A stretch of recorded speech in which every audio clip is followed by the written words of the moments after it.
আমাদের পররাষ্ট্রমন্ত্রীকে যখন সাংবাদিকরা এই সংক্রান্ত প্রশ্ন করেছিলেন, তিনি বেশ সরাসরি উত্তর না দিয়ে অস্বস্তির সঙ্গে বলেছিলেন যে আমরা কি কেবলমাত্র চাইতে গেছি ভিক্ষার ঝুলি হাতে? না মাননীয় স্পিকার, আমরা কেউ আশা করি না যে বাংলাদেশের মন্ত্রী মিনিস্টাররা দেশের বাইরে ভিক্ষার ঝুলি হাতে ভিক্ষা করতে যাবেন। তবে একই সঙ্গে বাস্তবতার ব্যাপারে চোখ বন্ধ করে থাকলেও তো হবে না। মাননীয় সদস্য রুমিন ফারহানা, ব্রাহ্মণবাড়িয়া 2, সময় 2 মিনিট। মাননীয় স্পিকার, আপনাকে ধন্যবাদ। মাননীয় স্পিকার, প্রতি বছরই বাজেট দেওয়ার সময় আমরা নির্ঝরের মতন স্বপ্ন দেখি এবং সারা বছর ধরে সেই স্বপ্নভঙ্গের ফল আমাদের ভোগ করতে হয়।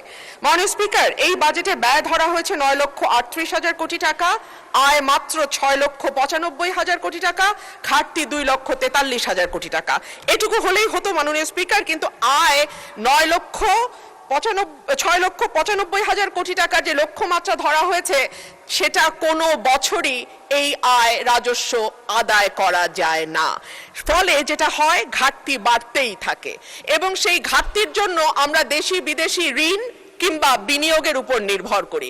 আমাদের মাননীয় প্রধানমন্ত্রী সম্প্রতি চীন সফর করেছেন।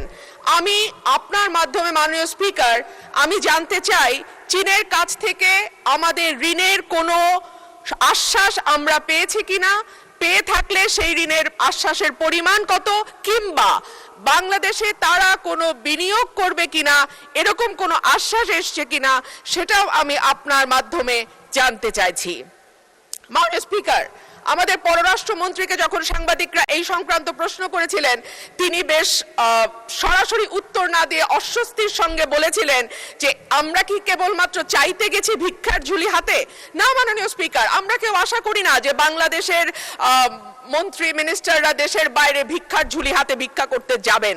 তবে একই সঙ্গে বাস্তবতার ব্যাপারে চোখ বন্ধ করে থাকলেও তো হবে না, কারণ আমাদের ঘোষিত ঘাটতি হচ্ছে 2,43,000 কোটি টাকা এবং সেই একই সঙ্গে গত 4 বছর ধরে বাংলাদেশে চলমান উচ্চ মূল্যস্ফীতি, অর্থনৈতিক প্রবৃদ্ধির মন্থর গতি, বেসরকারি বিনিয়োগের স্থবিরতা, রাজস্ব আহরণে বড় ঘাটতি, খেলাপি ঋণের বৃদ্ধি, ব্যাংকের তারল্য সংকট, জ্বালানি সরবরাহে অব্যাহত সীমাবদ্ধতা ইত্যাদির মুখোমুখি চলছি আমরা।